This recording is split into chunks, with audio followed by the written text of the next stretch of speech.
শুভেচ্ছা আমন্ত্রণ দুপুরে বাংলাদেশে। শুরুতেই শিরোনামগুলো জানাবো। জন্মবার্ষিকীতে জিয়ার সমাধিতে বিএনপি নেতাকর্মীদের শ্রদ্ধা।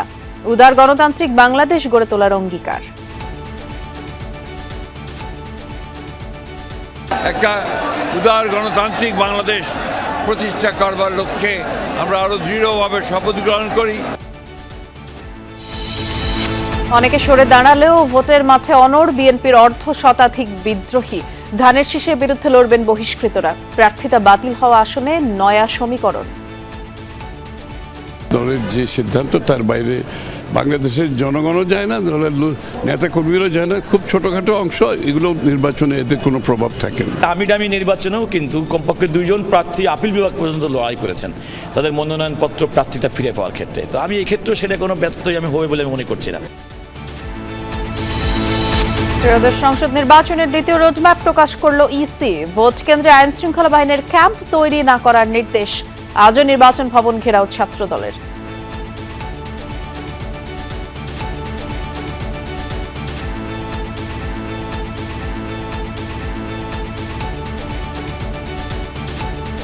জুলাই অভ্যুত্থানে আনাস সহ চাংখারপুলের 6 জনকে হত্যার রায় কাল।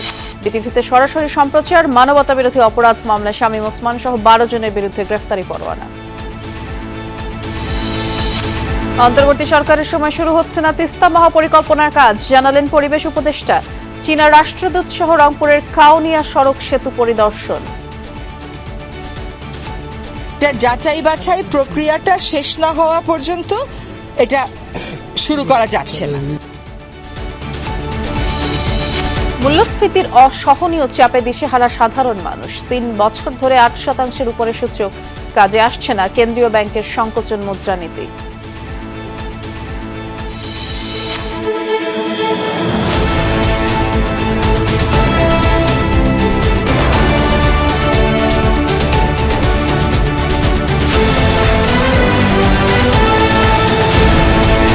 শিরোনামগুলো শুনছিলেন। এছাড়াও দেশ বিদেশে আরো খবর নিয়ে দুপুরে বাংলাদেশে নুসরাত বৃষ্টি আপনাদের সাথে আছি। প্রয়াত রাষ্ট্রপতি ও বিএনপির প্রতিষ্ঠাতা জিয়াউর রহমানের 90তম জন্মবার্ষিকীতে তার সমাধিতে শ্রদ্ধা জানিয়েছে বিএনপি।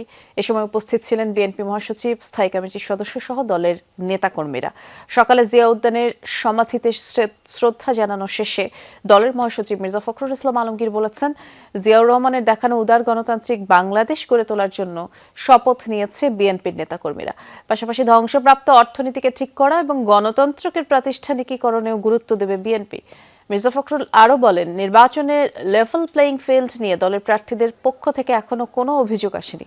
মনোনয়ন বাছাইয়ে সবসময় ছোটখাটো ভুল হয়, কিন্তু ইসি যোগ্যতার সাথে কাজ করছে। আগামীতেও যোগ্যতার সাথে নির্বাচন পরিচালনা করবে বলে আশা করেন মির্জা ফখরুল। তার অনুসৃত যে পথ, সেই পথে আমরা সামনের দিকে এগিয়ে যাই। একটা উদার গণতান্ত্রিক বাংলাদেশ প্রতিষ্ঠা করবার লক্ষ্যে আমরা আরো দৃঢ়ভাবে শপথ গ্রহণ করি। নির্বাচন কমিশনের যখন বাছাই হয় তখন কিছু সমস্যা থাকে, এটা নতুন কোনো ব্যাপার না। আমরা এখন পর্যন্ত নির্বাচন কমিশনকে দেখেছি যে মোটামুটিভাবে কাজ করছে। অনন্য দেশপ্রেম এবং জাতীয়তাবাদ ধারণ করে রাজনীতির যাত্রা শুরু করেছিলেন বিএনপির প্রতিষ্ঠাতা জিয়াউর রহমান। এর আগে স্বাধীনতার ঘোষণা কিংবা রণাঙ্গনের ভূমিকা জনমানুষের কাছে তিনি ছিলেন নির্ভীক এক সৈনিক। জিয়াউর রহমানের হাত ধরেই স্বাধীন দেশে ঘটে বহুদলীয় গণতন্ত্রের সূচনা, আর তার পরিকল্পনায় অর্থনীতির সুফল ভোগ করে প্রান্তিক মানুষ। সাবেক এই রাষ্ট্রপতির 90তম জন্মদিনে তরুণদের কাছে তার আদর্শ আর কর্মময় জীবন এক অনুপ্রেরণা। সহকর্মী আরেফিন শাকিলের রিপোর্ট। প্রিয় দেশবাসী, আসসালামু আলাইকুম। কমল অর্থ পদ্ম ফুল, ঠিক যেন এই দেশ ও দশের জন্য ফুল হয়ে ফুটেছিলেন কমল অর্থাৎ জিয়াউর রহমান। 1936 সালের এই দিনে বগুড়া জেলার গাবতলীর বাগবাড়িতে জন্ম। 1955 সালে যোগ দেন সেনাবাহিনীতে। তরুণ সেই অফিসার যেমন সাহসী তেমন ছিলেন চৌকস। 1971 সালে দেশের টানে পাক হানাদার বাহিনীর হত্যাযজ্ঞের বিরুদ্ধে বিদ্রোহ করেন এই সেনা কর্মকর্তা। তার মুখ থেকে আসে স্বাধীনতার ঐতিহাসিক ঘোষণা। দেশ স্বাধীন হলে ফিরে যান সেই সেনাবাহিনীর কাছেই, কিন্তু ৭৫-এর ক্ষমতার পট পরিবর্তনের পর সিপাহী জনতার বিপ্লবে আবারও সামনে আসেন জিয়াউর রহমান। নানা ঘটনা প্রবাহের মধ্য দিয়ে দায়িত্ব নেন রাষ্ট্রপ্রধান হিসেবে। অত্যন্ত সংক্ষিপ্ত সময়ে বিশৃঙ্খল জাতিকে ঐক্যবদ্ধ করেন জিয়াউর রহমান। ১৯ দফা কর্মসূচি হাতে নিয়ে দেশের উন্নয়ন অগ্রযাত্রায় অবদান রাখেন। ভিত রচনা করেন স্বাধীন পররাষ্ট্রনীতির। গ্লোবাল রাজনীতি বলেন, রিজিওনাল বলেন, বাইল্যাটারাল বলেন, বাংলাদেশের স্বাধীনতা সার্বভৌমত্ব রক্ষা করে যে একটি পররাষ্ট্রনীতি হতে পারে এবং স্বাধীনভাবে যে আপনি ওটাকে বলে আপনার স্ট্র্যাটেজিক অটোনমি, যে উনি সেটাই তো ওনার প্রতিষ্ঠাতা উনি। তো ওই ভিত্তির উপরে আগামীর বাংলাদেশ আমাদের যদি আমরা গড়তে পারি, তাহলে সত্যিকার অর্থে আমাদের স্বাধীনতার যে প্রত্যাশা আকাঙ্ক্ষা আমরা পূরণ করতে পারব। জিয়াউর রহমানের হাত ধরে এদেশে প্রতিষ্ঠিত হয় বহুদলীয় গণতন্ত্র। পরিচয় সংকটে আক্রান্ত জাতিকে দিয়েছিলেন দেশপ্রেম আর জাতীয়তাবাদের মূলমন্ত্র। প্রতিষ্ঠা করেন বাংলাদেশ জাতীয়তাবাদী দল বিএনপি। উদ্যোগ নেন রাষ্ট্র রাজনীতিতে নানামুখী সংস্কারের। দেশপ্রেম সততাই হয়ে ওঠে তার রাজনীতির পুঁজি। আমরা শিখব দেশপ্রেম, আমরা শিখব স্বাধীনতা এবং সার্বভৌমত্বের প্রতি নিরঙ্কুশ ভালোবাসা। আমরা বুঝবো সেই বাংলাদেশ প্রতিষ্ঠার আদর্শ, যার উপর ভিত্তি করে সবাই বিশ্বাস করবে জনগণই রাষ্ট্রের মালিক, জনগণের কাছে ফিরিয়ে দিতে হবে রাষ্ট্রীয় মালিকানা।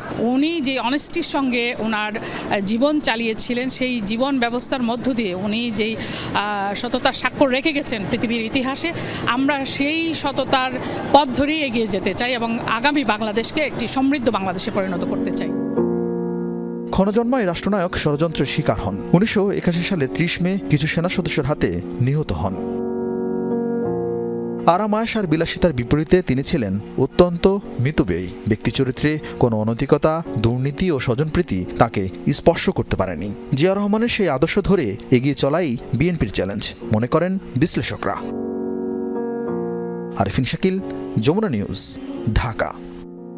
অনেকে সরে দাঁড়ালেও এখনো ৪০টি আসনে ভোটের মাঠে বিএনপির অর্ধশতাধিক বিদ্রোহী। তাদের বুঝিয়ে একক প্রার্থী নিশ্চিত দলটির হাতে আর মাত্র একদিন সময় আছে। এর মধ্যে মরার উপর খাঁড়ার ঘা গুরুত্বপূর্ণ ৩ আসনে প্রার্থিতা বাতিলের ইস্যু। দলটির নেতারা বলছেন বিদ্রোহীরা ফ্যাক্টর হবে না, আর আইনি লড়াইয়ে প্রার্থিতা ফিরে পাওয়ার চেষ্টা করবেন ৩ আসনের নেতারা। সহকর্মী আরিফুর রহমান সবুজ বিস্তারিত জানাচ্ছেন। তফসিলের পর আসন ভিত্তিক প্রার্থী ঘোষণা করে বিএনপি। এরপর থেকেই দলটির দুশ্চিন্তা হয়ে দাঁড়ায় বিদ্রোহী প্রার্থীরা। দলটির হিসাবে দলের সিদ্ধান্ত উপেক্ষা করে অন্তত ৫২টি আসনে মনোনয়নপত্র জমা দিয়েছেন ৯১ জন, যাদের বেশিরভাগই পদধারী এবং সাবেক হেভিওয়েট নেতা। বিদ্রোহী ঠেকাতে ৩০ ডিসেম্বর দলটির সাবেক চেয়ারপারসন খালেদা জিয়ার মৃত্যুর দিনেই বহিষ্কার করা হয় ১১ নেতাকে, কিন্তু তাতেও সুফল মেলেনি। শেষমেশ সরাসরি হস্তক্ষেপ করতে হয় দলীয় প্রধান তারেক রহমানকে। বেশ কিছুদিন ধরে বিদ্রোহীদের ডেকে বৈঠক করছেন তিনি। চেয়ারম্যানের আশ্বাসে এর মধ্যেই ভোটের মাঠ থেকে সরে দাঁড়িয়েছেন অন্তত ১০ জন। দলের সিদ্ধান্তের বাইরে যাওয়ার তো সুযোগ নাই, এখনো সময় আছে, তারা সময় মতো সিদ্ধান্ত নেবে, সেটা আমরা বিশ্বাস করি। আর কেউ যদি সিদ্ধান্ত না নেয়, সেটা তার আমাদের যে দলের গঠনতন্ত্র অনুযায়ী তাদের বিরুদ্ধে স্বাভাবিকভাবে দলের তো একটা সিদ্ধান্তে আসতে হবে। এর উল্টো উদাহরণও আছে। তারেক রহমানের সাথে বৈঠক করেও ভোটের মাঠ থেকে সরে আসেননি ঢাকা ১২ আসনের বিদ্রোহী প্রার্থী সাইফুল আলম নীরব। এখনও সক্রিয় বহিষ্কৃতরা। বিদ্রোহী দমনে বেশ কয়েকটি উপজেলা ও জেলা কমিটিও বিলুপ্ত করেছে দলটি, কিন্তু তারপরেও মাঠে রয়ে গেছে আরও অর্ধশতাধিক বিদ্রোহী প্রার্থী। দিনের শেষে দলের যে সিম্বল, দলের যে সিদ্ধান্ত, তার বাইরে বাংলাদেশের জনগণও যায় না, দলের নেতাকর্মীরাও যায় না। খুব ছোটোখাটো অংশ, এগুলো নির্বাচনে এতে কোনো প্রভাব থাকে না। বিদ্রোহী প্রার্থী নিয়ে টালমাটাল অবস্থার মধ্যে ঋণ খেলাপি আর দ্বৈত নাগরিকত্বের কারণে কুমিল্লা ৪, কুমিল্লা ১০ এবং চট্টগ্রাম ২ আসনের প্রার্থীদের অযোগ্য ঘোষণা করেছে ইসি। তবে উচ্চ আদালতের রিট করে প্রার্থিতা ফিরে পাওয়ার সুযোগ এখনও আছে বলছেন দলটির আইনজীবীরা। আমি তো মনে করি যে এটাই শেষ না, তার জন্য আইনি প্রক্রিয়া এখনও রয়েছে। আমাদের 2024 সালের আমিডামি নির্বাচনেও কিন্তু কমপক্ষে 2 জন প্রার্থী আপিল বিভাগ পর্যন্ত লড়াই করেছেন তাদের মনোনয়নপত্র প্রার্থিতা ফিরে পাওয়ার ক্ষেত্রে। তো আমি এক্ষেত্রেও সেটা কোনো ব্যত্যয় আমি হবে বলে আমি মনে করছি না। আমি মনে করছি যে নির্বাচন কমিশনের সিদ্ধান্তের বিরুদ্ধেও অনেক রিট পিটিশন দায়ের হবে। তফসিল অনুযায়ী মনোনয়ন প্রত্যাহারের শেষ দিন 20 জানুয়ারি। বিএনপি ভোটের মাঠ থেকে বিদ্রোহীদের সরাতে সময় পাবেন আর মাত্র একদিন। আরিফুর রহমান সবুজ, যমুনা নিউজ, ঢাকা। ত্রয়োদশ জাতীয় সংসদ নির্বাচনের দ্বিতীয় রোডম্যাপ প্রকাশ করেছে ইসি। 22 জানুয়ারি প্রকাশ করা হবে ভোট কেন্দ্রের গ্যাজেট। আগামী 28 জানুয়ারি আইন শৃঙ্খলা বাহিনীর সাথে বিশেষ সভা করবে ইসি এবং সেখানে যাচাই বাছাই করা হবে আইন শৃঙ্খলা বাহিনীর প্রস্তাবিত অর্থের চাহিদা। সেই সাথে অনুমতি দেওয়া হবে নির্বাচনী পর্যবেক্ষকদের। এছাড়া আগামী 1 ফেব্রুয়ারি নির্বাচনী ব্যয় নির্বাহে আইন শৃঙ্খলা বাহিনীর অর্থ বরাদ্দ ও নির্বাচন কর্মকর্তাদের পর্যবেক্ষক হিসেবেও নিয়োগ দেবে কমিশন। নির্বাচনে ব্যালট ও নির্বাচনী সামগ্রী মাঠ পর্যায়ে পাঠানো হবে 2 ও 3 ফেব্রুয়ারি।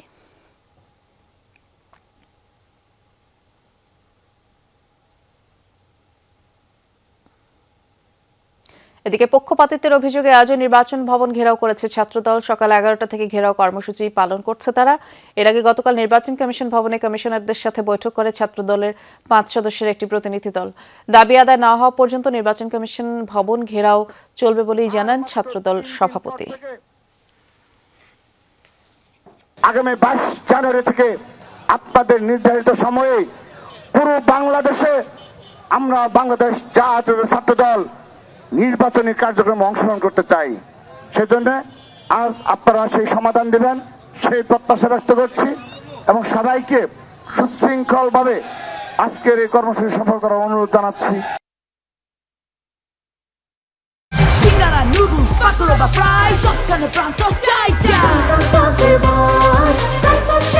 দেশি পাকা টমেটো আর সিক্রেট রেসিপি কম্বিনেশনে তৈরি প্রাণ সস, যার স্বাদে সবাই বশ। প্রাণ সস।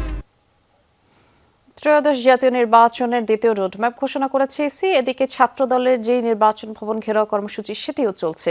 এ বিষয়ে আমাদের সহকর্মী তানভীর মৌসুম খোঁজখবর রাখছেন। নির্বাচন কমিশনে আছেন তিনি। তানভীর, ছাত্রদলের ঘেরাও কর্মসূচি এবং ইসি নির্বাচনের দ্বিতীয় রোডম্যাপ ঘোষণা, এ নিয়ে কি তথ্য আছে একটু বিস্তারিত করে জানাবেন আমাদের। ইসির যে দ্বিতীয় রোডম্যাপ সেখানে বেশ কিছু তারিখের কথা এখানে আমরা পেয়েছি। বেশ কিছু তারিখের কথা এখানে এসেছে। এখানে ব্যালট পাঠানো থেকে শুরু করে বিভিন্ন বিষয় এখানে আমরা দেখতে পেয়েছি, যার মধ্যে রয়েছে আপনার বেশ কিছু বিষয়। এখানে আপনার 22 জানুয়ারি ভোট কেন্দ্রের গ্যাজেট প্রকাশ, 28 জানুয়ারি আইন শৃঙ্খলা বাহিনীর সাথে নির্বাচন কমিশনের বিশেষ সভা, যাচাই বাছাই করা হবে আইন শৃঙ্খলা রক্ষাকারী বাহিনীর প্রস্তাবিত অর্থের চাহিদা, দেওয়া হবে নির্বাচনী পর্যবেক্ষকদের অনুমতি। এছাড়া 1 ফেব্রুয়ারি নির্বাচনী ব্যয় নির্বাহে আইন শৃঙ্খলা বাহিনীর অর্থ বরাদ্দ ও নির্বাচনী কর্মকর্তাদের পর্যবেক্ষক হিসেবে নিয়োগ দিয়েছি। এছাড়া সংসদ নির্বাচনের ব্যালট নির্বাচন সামগ্রী মাঠ পর্যায়ে পাঠানো হবে। এছাড়া আমরা আমাদের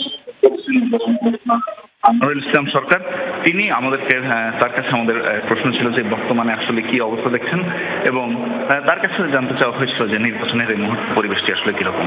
নির্বাচন কমিশনার আনোয়ারুল ইসলাম সরকার বলেছেন যে বর্তমানে নির্বাচনের জন্য যে পরিবেশ সেখানে খুব ভালো একটি পরিবেশই আছে, এবং এই যে শুনানিতে যারা বিভিন্ন ধরনের তর্ক বিতর্ক এবং তাদের যুক্তি সেগুলো নিয়েও কথা বলেছেন তারা। বিস্তারিত জানানোর জন্য তানভীরকে ধন্যবাদ জানাচ্ছি। আওয়ামী লীগের আমলে ডিজিএফআই এর গোপন বন্দিশালা জয়েন্ট ইন্টারোগেশন সেলে 26 জনকে গুম নির্যাতনের মামলায় শেখ হাসিনা, তারিক আহমেদ সিদ্দিক এবং 11 জন সাবেক ও বর্তমান সেনা কর্মকর্তার বিরুদ্ধে সূচনা বক্তব্য ও সাক্ষ্য গ্রহণ চলছে। গুমের শিকার হওয়া হুম্মাম কাদের চৌধুরী সাক্ষ্য দিচ্ছেন। আন্তর্জাতিক অপরাধ ট্রাইব্যুনাল 1-এর বিচারিক প্যানেল সাক্ষ্য গ্রহণ অনুষ্ঠিত হবে গত বছরের 7 ডিসেম্বর। 13 জনের বিরুদ্ধে রাষ্ট্রপক্ষ অভিযোগ গঠনের শুনানি করে। মামলায় সুনির্দিষ্ট 5টি অভিযোগ আনা হয়। শুনানিতে রাষ্ট্রপক্ষ বলেন, জিআইসিসিএলে শত শত মানুষকে বন্দী করে নির্যাতন করা হয়েছে। আব্দুল্লাহিল আমান আজমি, মাইকেল চাকমা সহ 26 জন নির্যাতনের পর মুক্তি পান। আর সকল গুমের নির্দেশনা দিতেন শেখ হাসিনা, তার সেনা কর্মকর্তাদের দিয়ে বাস্তবায়ন করতেন তারিক আহমেদ সিদ্দিক। এই মামলায় শেখ হাসিনা, তারিক সিদ্দিক ছাড়াও ডিজিএফআই এর সাবেক 5 মহাপরিচালক, 5 পরিচালক, একজন সাবেক লেফটেন্যান্ট কর্নেল আসামি। তবে মামলায় 3 জন গ্রেফতার রয়েছেন, বাকিরা পলাতক। জুলাইয়ে নারায়ণগঞ্জে 10 জনকে হত্যার ঘটনায় শামীম ওসমান, অয়ন ওসমান, আজমেরি ওসমান সহ 12 জনের বিরুদ্ধে অভিযোগ আমলে নিয়ে গ্রেফতারি পরোয়ানা জারি করা হয়েছে।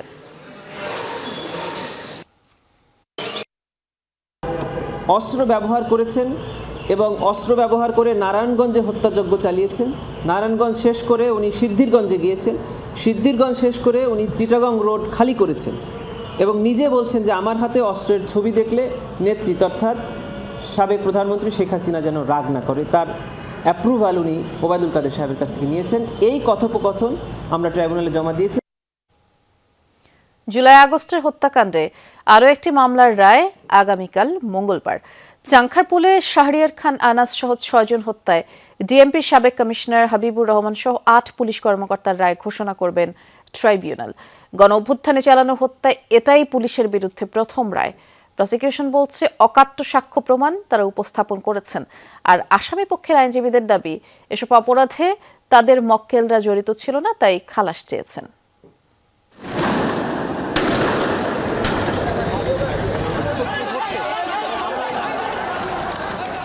উত্তাল জুলাই আন্দোলন।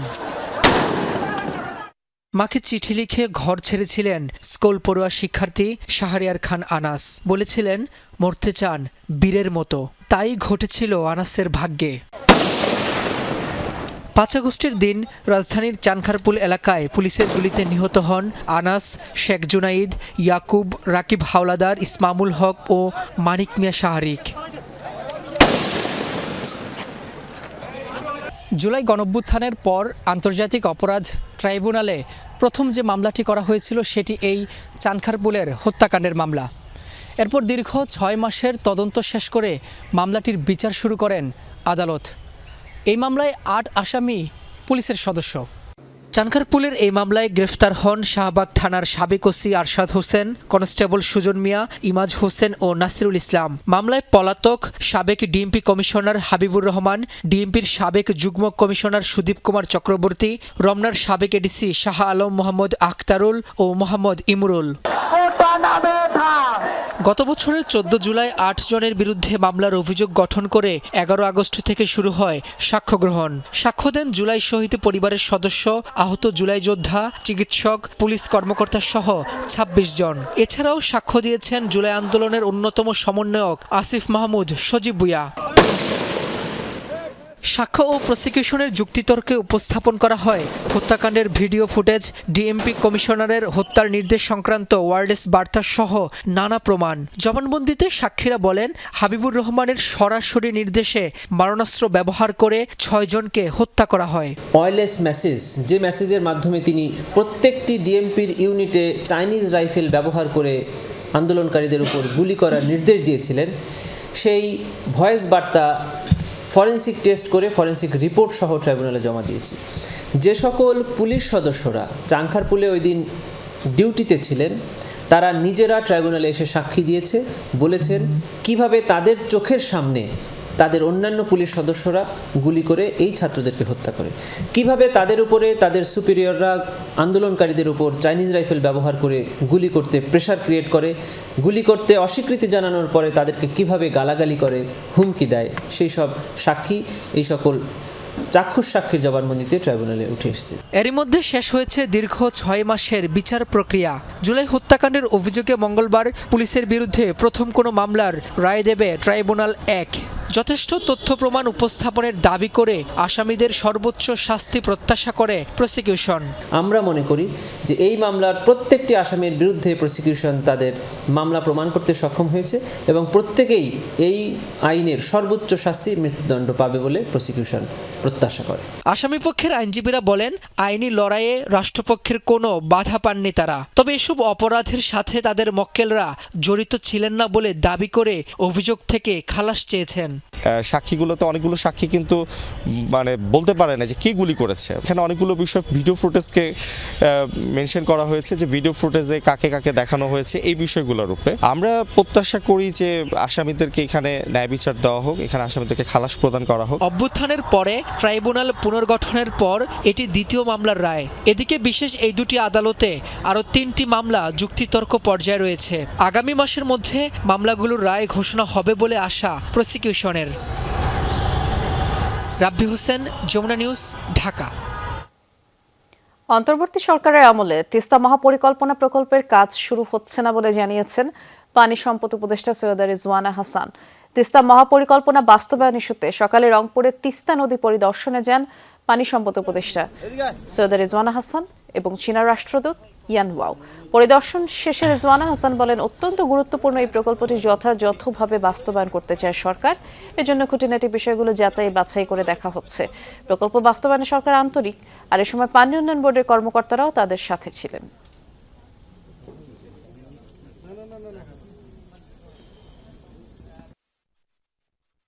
যে এটা যাচাই বাছাই প্রক্রিয়াটা শেষ না হওয়া পর্যন্ত এটা শুরু করা যাচ্ছে না। হঠাৎ শুরু হচ্ছে না, কিন্তু কোনোভাবেই হতাশা ছড়ানো যাবে না, কারণ উনি এই প্রকল্পটা করার ব্যাপারে চীন সরকার, বাংলাদেশ সরকার উভয়ই প্রতিশ্রুতিবদ্ধ বলেই আমরা দুজন আবার আপনাদের কাছে এসেছি। গত 6 মাসে সংঘটিত 6টি হত্যাকাণ্ডের পেছনে সরাসরি জড়িত ছিল সিরিয়াল কিলার সম্রাট। তবে হত্যাকাণ্ডের কারণ নিয়ে সুনির্দিষ্ট তথ্য পুলিশের কাছে নেই। দুপুরে সংবাদ সম্মেলনে একথা জানিয়েছে পুলিশ। সাভারে পরিত্যক্ত পৌর কমিউনিটি সেন্টার থেকে 2 পোড়া মরদেহ উদ্ধারের ঘটনায় পুলিশ বাদী হয়ে মামলা করেছে। এই মামলায় গ্রেফতার দেখিয়ে সিরিয়াল কিলার সম্রাটকে সকালে আদালতে পাঠায় পুলিশ। আসামির 10 দিনের রিমান্ড চাওয়া হয়েছে। এর আগে রোববার বিকেলে থানা রোড এলাকা থেকে ভবঘুরের সম্রাট হোসেন ওরফে কিং খানকে গ্রেফতার করা হয়। পুলিশ জানায়, সে থানা রোডে বিভিন্ন এলাকায় ঘুরে বেড়াতো, রাতে পরিত্যক্ত ওই ভবনে থাকতেন। স্থানীয়রা তাকে পাগল হিসেবেই জানত। রোববার কমিউনিটি সেন্টার থেকে 2 জনের পোড়া মরদেহ উদ্ধার করে পুলিশ।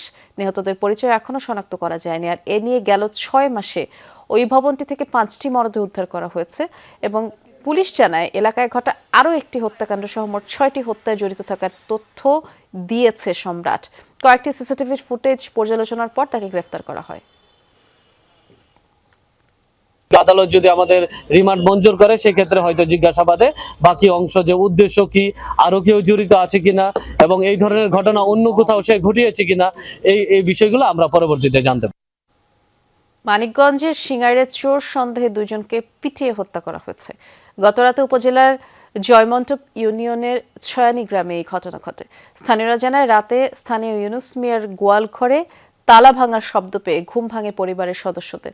চোর চক্রের সদস্যদের ধাওয়া দেয়। 2 জনকে ধরে গণপিটুনিতে এলাকাবাসী। পুলিশ গিয়ে তাদের উদ্ধার করে হাসপাতালে পাঠায়। চিকিৎসাধীন অবস্থায় মারা যায় তারা। নিহত দিন ইসলাম মজনুর বিরুদ্ধে চুরির একাধিক মামলা রয়েছে বলে জানিয়েছে পুলিশ। ঝিনাইদহের কোটচাঁদপুরে ঘরের ভেতরে আগুনে পুড়ে গেছে 1.5 বছরের এক শিশু, মৃত্যু হয়েছে তার। রোববার রাত 3টার দিকে ঢাকায় নেওয়ার পথে শিশুটি মারা যায়। এর আগে বিকেলে উপজেলার কাঠালিয়া গ্রামে এই দুর্ঘটনা ঘটে। পুলিশ জানায়, বিকেলে শিশুটিকে ঘরের ভেতর ঘুম পাড়িয়ে রেখে মা বাইরে কাজ করছিলেন। হঠাৎ বৈদ্যুতিক শর্ট সার্কিট থেকে ঘরে আগুন লাগে। মুহূর্তেই ঘরের আসবাবপত্র সবকিছু পুড়ে যায়। আর আগুনে পুড়ে গুরুতর আহত হয় শিশু ছোঁয়া খাতুন। পরে স্থানীয়রা শিশুটিকে উদ্ধার করে প্রথমে কোটচাঁদপুর উপজেলা স্বাস্থ্য কমপ্লেক্সে নিয়ে যায়। অবস্থার অবনতি হলে উন্নত চিকিৎসার জন্য ঢাকায় নিয়ে আসা হয় এবং নিয়ে আসার পথেই আসলে শিশুটির মৃত্যু হয়। এই ঘটনা এলাকায় শোকের ছায়া নেমে এসেছে। ঝিনাইদহের শৈলকুপায় আধিপত্য বিস্তার নিয়ে বিএনপির দুপক্ষের সংঘর্ষে অন্তত 10 জন আহত হয়েছে। সকালে উপজেলার বিষ্ণুদিয়া গ্রামে ঘটনা। পুলিশ ও স্থানীয়রা জানায়, এলাকায় আধিপত্য বিস্তার নিয়ে জেলা যুবদলের যুগ্ম সাধারণ সম্পাদক জাহিদ চৌধুরী, উপজেলা যুবদলের সদস্য সচিব আব্দুল বাশার সাদাতের সমর্থকদের মধ্যে বিরোধ। 2 দিন আগে একটি মসজিদের জমির সীমানা নির্ধারণ নিয়ে দুপক্ষের মধ্যে বাকবিতণ্ডা। এরই জেরে আজ সকালে দেশে অস্ত্র নিয়ে সংঘর্ষে জড়ায় তারা। পুলিশ গিয়ে পরিস্থিতি নিয়ন্ত্রণে আনে আর আহতদের বিভিন্ন হাসপাতালে ভর্তি করা হয়। এলাকায় অতিরিক্ত পুলিশ মোতায়েন করা হয়েছে। রাশিয়ার সাথে অন্য যে কোনো সময়ের চেয়ে বাংলাদেশের সম্পর্ক এখন ভালো। সামনে এই সহযোগিতাপূর্ণ সম্পর্ক আরও শক্তিশালী হবে বলে আশাবাদী সরকার, এমন মন্তব্য করেছেন কৃষি উপদেষ্টা জাহাঙ্গীর আলম চৌধুরী। সকালে খামারবাড়ির বাংলাদেশ কৃষি গবেষণা কাউন্সিলের ওয়ার্ল্ড ফুড প্রোগ্রাম WFPর আওতায় বাংলাদেশকে 30,000 মেট্রিক টন পটাশ সার হস্তান্তর করে রাশিয়া। উপদেষ্টা বলেন, খাদ্য নিরাপত্তা অন্তর্বর্তী সরকারের প্রধান গুরুত্ব। সার ও অন্যান্য কৃষি সরঞ্জামের সহজলভ্যতা নিশ্চিতেও কাজ করছে সরকার। গত 3 বছরে খাদ্য উৎপাদন রেকর্ড পরিমাণ বৃদ্ধি পেয়েছে বলেও জানান তিনি। এ সময় রাশিয়ার রাষ্ট্রদূত বলেন, খাদ্য নিরাপত্তা নিশ্চিত বিশ্বের সব দেশের জন্য কর্তব্য। বাংলাদেশে এই সার হস্তান্তর তারই উদাহরণ। কোনোভাবেই মূল্যস্ফীতির চাপ কমছে না। টানা 3 বছর 8% উপরে সূচক, অথচ প্রতিবেশী অন্যান্য দেশে সহনীয় মূল্যস্ফীতির চাপ। 1.5 বছর ধরে সংকোচন মুদ্রানীতি দিচ্ছে বাংলাদেশ ব্যাংক, তাতেও কাঙ্ক্ষিত সুফল মিলছে না। আর বাজার ব্যবস্থায় দৃশ্যমান উন্নতিও নেই, যার ফলে ব্যয়ের চাপে বাড়ছে মানুষের দুর্দশা। পণ্য কিংবা সেবা বাগে আসছে না কোনো কিছু। দামের উত্তাপে নাজেহাল সাধারণ মানুষ, আয়ের তুলনায় বেড়েই চলেছে ব্যয়। কোনো পণ্য বা সেবার প্রকৃত যে দাম, তার চেয়ে বেশি দাম দিয়ে কেনার অর্থই মূল্যস্ফীতি। 3 বছর ধরেই 8% উপরে এই সূচক। গেল মাস ডিসেম্বরে মূল্যস্ফীতির হার ছিল 8% বেশি, অর্থাৎ প্রকৃত দামের চেয়ে 8 টাকা বেশি দামে পণ্য ও সেবা কেনে সাধারণ মানুষ। কোনো একটা কারণে মনে হচ্ছে প্রাইসটা একটু বেশি। কিন্তু 2001 সাল থেকে 2021 সাল পর্যন্ত দেশে গড় মূল্যস্ফীতি ছিল 6% কিছুটা বেশি। 2021 থেকে 2024 5 বছরে পার্শ্ববর্তী দেশ ভারতে গড় মূল্যস্ফীতি ছিল 6.3%। একই সময়ে ভিয়েতনামে ছিল প্রায় 3% এবং চীনে মূল্যস্ফীতির হার ছিল মাত্র 1.4%। 3-3.5 বছর ধরে কিন্তু এই ধরনের উচ্চ মূল্যস্ফীতি দেশে বিরাজমান, এবং বিশেষ করে খাদ্য মূল্যস্ফীতি, যেটা কিন্তু দরিদ্র এবং স্বল্প আয়ের জনগোষ্ঠীকে সবচেয়ে বেশি আঘাত করে। গেল নভেম্বরে মজুরির প্রবৃদ্ধি ছিল 8.4%। ডিসেম্বরের চিত্র একই, অর্থাৎ টানা 45 মাস ধরে মজুরির তুলনায় বেশি মূল্যস্ফীতি। টানা সংকোচনমূলক মুদ্রানীতি দিচ্ছে বাংলাদেশ ব্যাংক, উদ্দেশ্য বাজারে অর্থের প্রবাহ নিয়ন্ত্রণ করা, কিন্তু এতেও আশানুরূপ ফল মেলেনি। বাজার ব্যবস্থাতেও ফেরেনি শৃঙ্খলা। 8% কিন্তু আমাদের দেশে মূল্যস্ফীতি অনেক উচ্চ মূল্যস্ফীতি। দুস্থ জনগোষ্ঠী এবং গরিব জনগোষ্ঠী, এরা কিন্তু ক্রমাগতভাবে তাদের অর্থনৈতিক বা তাদের পুষ্টি পরিস্থিতি বা অন্যান্য পরিস্থিতি, জীবনযাত্রার মান, এটা কিন্তু ক্রমাগত নিচে নেমে যাচ্ছে। কারণ আমাদের এখানটায় কর্মসংস্থানের সুযোগও অনেকটা কমে যাচ্ছে। চলতি অর্থবছরের বাজেটে মূল্যস্ফীতির প্রক্ষেপণ করা হয় 6.5%। আমাদের নীতি নির্ধারকরা বলেছিলেন যেটা এই বছরের শেষে 6% নেমে আসবে, কিন্তু সে ধরনের কোনো লক্ষণ তো দেখা যাচ্ছে না। রিমন রহমান, যমুনা নিউজ, ঢাকা। হ্যাঁ, তারপরে আপনার অভিবাসী বিরোধী অভিযান ঘিরে যুক্তরাষ্ট্রের মিনেসোটায় মুখোমুখি অবস্থানে নিরাপত্তা বাহিনী এবং স্থানীয়রা। অভিবাসী বিষয়ক সংস্থা আইসিইর এজেন্টদের ঠেকাতে একজোট হয়েছে বাসিন্দারা। নিজেদের সুরক্ষায় গড়ে তুলেছে র্যাপিড রেসপন্স নেটওয়ার্ক। তবে এবার কেবল এজেন্টরাই নয়, সেনা নামিয়ে অবৈধ অভিবাসী প্রতিহতের পরিকল্পনা করেছে কেন্দ্রীয় সরকার, আর সেই লক্ষ্যে প্রস্তুত থাকতে বলা হয়েছে 1,500 সক্রিয় সেনাকে। যত দিন গড়াচ্ছে মিনেসোটায় জোরদার হচ্ছে আইসিএ এজেন্টদের অভিযান। বাড়ি বাড়ি গিয়েও চলছে তল্লাশি। আগে থেকেই মোতায়েন রয়েছে অভিবাসী বিষয়ক সংস্থা আইসিএর অন্তত 3,000 এজেন্ট। এরই মধ্যে আবার উত্তপ্ত পরিস্থিতিতে 1,500 সক্রিয় সেনাকে প্রস্তুত থাকার নির্দেশ দিয়েছেন প্রেসিডেন্ট ডোনাল্ড ট্রাম্প। মিনেসোটায় মোতায়েন হতে পারে যে কোনো সময়। এমন পরিস্থিতিতে নিজেদের সুরক্ষায় ভলান্টিয়ার কমিউনিটি গড়ে তোলা হয়েছে মিনেসোটার বিভিন্ন অংশে। এজেন্টদের বিরুদ্ধে গঠন করেছে র্যাপিড রেসপন্স নেটওয়ার্ক। বিশেষ মেসেজিং অ্যাপ চালু করেছে তারা, যেখানে লাইভ আপডেট দেয়া হবে। এজেন্টরা কাছাকাছি এলেই দেয়া হবে সংকেত। বাঁশি, গাড়ির হর্ন বাজিয়ে জানানো হবে প্রতিবাদ। কোনো এলাকা থেকে সংকেত পেলেই যত বেশি সম্ভব মানুষ জড়ো হবে সেখানে। আইসিই অথবা কাস্টমস বর্ডার পেট্রোলের গাড়ি যায় কিনা নজর রাখা হচ্ছে। আমাদের মধ্যে সিগন্যাল চ্যাটের ব্যবস্থা করা হয়েছে, ভয়েস কল রয়েছে। কোনো কিছু দেখা মাত্র জানিয়ে দেওয়া হবে। কোথা থেকে কোন দিক যাচ্ছে সাবধান করা হবে। যখন বাইরে ছিলাম সতর্কবার্তা পেয়েছি যে আইসিইর 2টি গাড়ি আসছে এবং পিপার স্প্রে ছুটছে। দ্রুত সেদিকে যাওয়ার সিদ্ধান্ত নেই, কারণ যখন প্রতিবাদ জানাতে বেশি মানুষ হাজির হয় সেখানে সহিংস কর্মকাণ্ড করতে পারে না এজেন্টরা। জানুয়ারির প্রথম সপ্তাহে আইসি এজেন্টের গুলিতে 37 বছর বয়সী অভিবাসী নারী রেনে গুডের মৃত্যুর ঘটনা ঘিরে উত্তেজনা তৈরি হয় রাজ্যটিতে। বিক্ষোভ দমনে সরকার কঠোর অবস্থানে গেলে আরও উত্তপ্ত হয় পরিস্থিতি। Dorothy Tasrin, Jamuna news. তারেক রহমানকে শুভেচ্ছা জানিয়ে টানানো বিএনপির ব্যানার ছিঁড়ে ফেলার অভিযোগ উঠেছে রাজশাহী বিশ্ববিদ্যালয়ের জিএস সালাউদ্দিন আম্মারের বিরুদ্ধে, এবং এই ঘটনার প্রতিবাদ জানিয়ে মানববন্ধন করছে রাজশাহী বিশ্ববিদ্যালয়ের ছাত্রদল। আমরা এই ব্যাপারে আরো বিস্তারিত জানবো। সহকর্মী তারেক মাহমুদ অপেক্ষা করছেন আমাদের জন্য। তারেক, ছাত্রদলের নেতাকর্মীরা কি বলছেন, কি পরিস্থিতি দেখছেন এখানকার একটু বিস্তারিত করে জানাবেন। বৃষ্টি বেলা 11:30 থেকে রাজশাহী বিশ্ববিদ্যালয়ের যে প্যারিস রোড রয়েছে, প্যারিস রোডে কিন্তু মানববন্ধন চলছে। আমরা দেখতে পাচ্ছি রাজশাহী বিশ্ববিদ্যালয়ের বিভিন্ন হলের যারা শিক্ষার্থী রয়েছে তারা রাকসূর্যের জিএস সালাউদ্দিন আম্মারের তারা বলছেন যে তার মানসিক চিকিৎসা দরকার, কারণ এ ধরনের কর্মকাণ্ড তিনি করেছেন।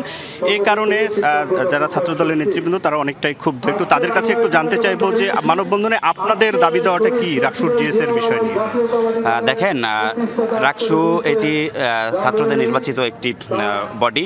সেখানে রাকসুর জিএস সে ছাত্রদের নির্বাচিত বডি হয়েও সে ছাত্রদের কিভাবে ভালো হবে, ছাত্রদের ম্যান্ডেট বাদ দিয়ে ছাত্রদের আমাদের অনেক অসুবিধা আছে, আবাসন সংক্রান্ত অসুবিধা আছে, শিক্ষার একাডেমিক যে সেশন জট সেটা নিয়ে কাজ করতে না করে, সে আমাদের যে ফুড সেফটি সেটা নিয়ে কাজ না করে সে সবসময় কিন্তু আলোচনায় থাকার জন্য সে বিতর্কিত বিভিন্ন কাজের মাধ্যমে সে সবসময় কিন্তু আলোচনায় থাকার চেষ্টা করে, বিভিন্ন সময় বিভিন্ন জায়গায় অযৌক্তিক মব সৃষ্টি করে সে তার যে ফুটেজ খাওয়ার যে একটি প্রবণতা, তা আমরা কিন্তু ক্ষমতার অপব্যবহার করার কারণে শেখ হাসিনাকে রং হেডেড বলে আখ্যায়িত করেছিলাম। তা আমরা মনে করি সালাউদ্দিন আম্মার ওই পথে হাঁটছেন, রং হেডেড হয়ে গেছেন। ধন্যবাদ আপনাকে। আরও যারা শিক্ষার্থী রয়েছে একটু তাদের কাছ থেকেও আমরা একটু জানতে চাইবো। রাকসুর জিএস সালাউদ্দিন আম্মার তিনি যে এই ব্যানারটি ছেড়ার ফলে আপনাদের যে কর্মসূচি সেটি পালন করছেন এবং এই প্রশাসনের সাথে কথা হয়েছে কিনা, কি অবস্থা একটু জানতে চাচ্ছি আপনার কাছে। আসলে ব্যানার কালকে যেটা ছিঁড়েছে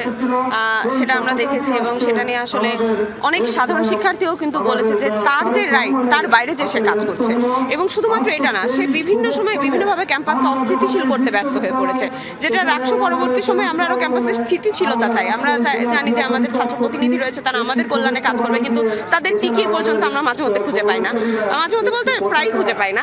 এবং সেটা না করে যখন এই অস্থিতিশীল অবস্থা করতে সে ব্যস্ত, সে যে ফুটেজ চাই, এই ফুটেজ চাওয়ার যে প্রবণতাটা, সেটার জন্য আমার মনে হয় যে এখন তার মানসিক চিকিৎসা খুবই প্রয়োজন। ধন্যবাদ আপনাকে।